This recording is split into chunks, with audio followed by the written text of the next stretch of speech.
আসসালামু আলাইকুম। আজ আমরা মধ্য এশিয়ার 5টি দেশ সম্পর্কে জানব।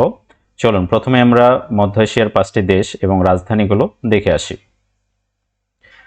মধ্য এশিয়ার 5টি দেশ ও রাজধানী। প্রথমে আছে আমাদের কাজাকিস্তান, যার রাজধানী হচ্ছে নূর সুলতান। এর রাজধানী আস্তানাও বলা হয়। এরপর আমাদের এই যে কাস্পিয়ান হ্রদের কাছে কাছে কাছে এই যে দেশ হচ্ছে উজবেকিস্তান, রাজধানী হচ্ছে তাশখন্দ। এরপর কাস্পিয়ান হ্রদের পাশের দেশ তুর্কমেনিস্তান, রাজধানী হচ্ছে আশখাবাদ। এর পরের অবস্থানে আছে আমাদের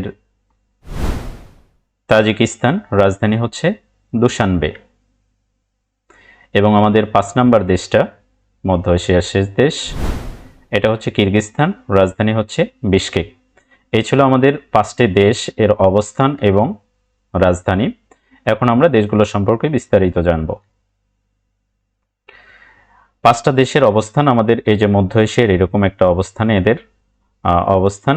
এইদিকে আছে, এটা দেশ না, এটা হচ্ছে কাস্পিয়ান হ্রদ, বিশ্বের বৃহত্তম হ্রদ। এটা আমরা জানি, হ্রদ হচ্ছে যদি তার চতুর্দিকে ভূমি বেষ্টিত থাকে, সাগরের সাথে যদি এর মিল না থাকে, কোনোভাবে যদি না মেলে, তাহলে জলাশয়টা যদি স্থির জলাশয় হয়, সেটা হচ্ছে হ্রদ। তো এটা হচ্ছে কাস্পিয়ান হ্রদ, বিশ্বের বৃহত্তম হ্রদ। এখানে 5টা দেশ, আমাদের মধ্য এশিয়ার 5টা দেশই হচ্ছে ল্যান্ডলকড কান্ট্রি, অর্থাৎ ভূমিবেষ্টিত দেশ। তো এই 5টা দেশের ভাষাগুলো বেশ সুন্দর, এদের নামের সাথে মিল আছে। যেমন কাজাখস্তানের ভাষা হচ্ছে কাজাক ভাষা, উজবেকিস্তানের ভাষা হলো উজবেক ভাষা, তুর্কমেনিস্তানের ভাষা হচ্ছে তুর্কমেন, তাজিকিস্তানের ভাষা হচ্ছে তাজিক ভাষা, কিরগিজস্তানের ভাষা হচ্ছে কিরগিজ। তো ভাষা আর দেশের নামের খুব সুন্দর একটা মিল আছে। আমরা এখন একটা দেশ সম্পর্কে যে তথ্যগুলো আমাদের পরীক্ষার জন্য বা জানার জন্য লাগবে, সেই তথ্যগুলো দেখব। প্রথমে কাজাখস্তান, মধ্য এশিয়ার সবচেয়ে বৃহত্তম দেশ এটি, আয়তনে বিশ্বে 9ম বৃহত্তম দেশ, গোটা পৃথিবীতে এর আয়তনের দিক দিয়ে 9ম বৃহত্তম। এর ভাষা হচ্ছে কাজাক, আর মুদ্রা হচ্ছে তেঙ্গে। খনিজ সম্পদে সমৃদ্ধ দেশ, এখানে প্রচুর পরিমাণে ইউরেনিয়াম পাওয়া যায়, এছাড়া তেল গ্যাসও পাওয়া যায়। বিশ্বের সবচেয়ে বড় মহাকাশ কেন্দ্র বাইকনুর মহাকাশ কেন্দ্র, এটা এই কাজাখস্তানে অবস্থিত, যদিও এটা ব্যবহার করে হচ্ছে রাশিয়া। এরপর হচ্ছে উজবেকিস্তান। উজবেকিস্তান মধ্য এশিয়ার সবচেয়ে বেশি জনসংখ্যার দেশ। মধ্য এশিয়ার এই 5টা দেশের মধ্যে সবচেয়ে জনবহুল দেশ হচ্ছে উজবেকিস্তান। এর মুদ্রা হচ্ছে সম, ডাবল ল্যান্ডলকড কান্ট্রি। উজবেকিস্তানকে ডাবল ল্যান্ডলকড কান্ট্রি বলা হয়।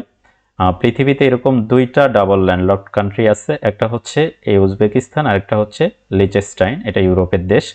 তো যাই হোক, আমরা জানি যে ভূমিবেষ্টিত হলেই সেটা ল্যান্ডলকড কান্ট্রি হয়, কিন্তু যদি একটা দেশের পরপর 2টা দেশ পর্যন্ত ভূমি বেষ্টিত হয়, অর্থাৎ কোনো দেশ থেকে যদি আমরা সাগরে যেতে চাই, তাহলে যদি 2টা দেশ পার হয়ে যেতে হয়, তাহলে সেটাকে ডাবল ল্যান্ডলকড কান্ট্রি বলা হয়। এরকম পৃথিবীতে 2টা দেশ আছে, একটা হচ্ছে উজবেকিস্তান আর একটা হচ্ছে লিচেস্টাইন। প্রাচীন সিল্ক রোডের জন্য বিখ্যাত শহর সমরকন্দ, বোখারা, এটা উজবেকিস্তানে অবস্থিত। এটা সিল্ক রোডের জন্য খুবই বিখ্যাত, সমরকন্দ এবং বোখারা। পরীক্ষায় এভাবে আসে যে সমরকন্দ কোন দেশের অংশ। তো সোনালী উট ও তুলা উৎপাদনের জন্য উজবেকিস্তান খুবই বিখ্যাত। এরপর হচ্ছে তুর্কমেনিস্তান। তুর্কমেনিস্তানের বিশ্বের সাদা শহর আশখাবাদ। আচ্ছা, আমরা জানি যে তুর্কমেনিস্তানের রাজধানী শহর হচ্ছে আশখাবাদ, আর আশখাবাদে প্রচুর পরিমাণে মার্বেল পাওয়া যায়। এই সাদা মার্বেলগুলো, শহরের বেশিরভাগ বিল্ডিংই সাদা মার্বেল দিয়ে তৈরি, যার কারণে বিশ্বের সাদা শহর বলা হয় এই আশখাবাদকে। তুর্কমেনিস্তানের মুদ্রা হচ্ছে মানাত। বিশ্বের 4র্থ বৃহত্তম প্রাকৃতিক গ্যাস মজুতকারী দেশ হলো এই তুর্কমেনিস্তান। এরপর আছে হচ্ছে তাজিকিস্তান। পৃথিবীর সাত রূপ অব দ্য ওয়ার্ল্ড, এটা বলা হয় পামির মালভূমিকে। এই পামির মালভূমির বেশিরভাগ অংশ তাজিকিস্তানে অবস্থিত। মুদ্রা হচ্ছে সমনি। পাহাড়ি দেশ, 90%-এর বেশি এলাকা এটা পাহাড়ি, যার কারণে এখানে আসলে জনবসতি কম। মধ্য এশিয়ার সবচেয়ে কম জনবহুল দেশ হচ্ছে এই তাজিকিস্তান, এবং দরিদ্র দেশও বটে মধ্য এশিয়ার। এরপর হচ্ছে কিরগিজস্তান।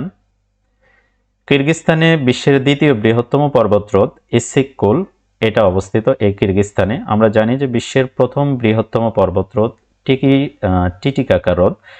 এটা হচ্ছে আমাদের দক্ষিণ আমেরিকা মহাদেশের পেরু এবং বলিভিয়ার আন্দিজ পর্বতমালাতে অবস্থিত। আর দ্বিতীয় বৃহত্তম হচ্ছে কিরগিজস্তানে অবস্থিত, নাম হচ্ছে ইশিককুল।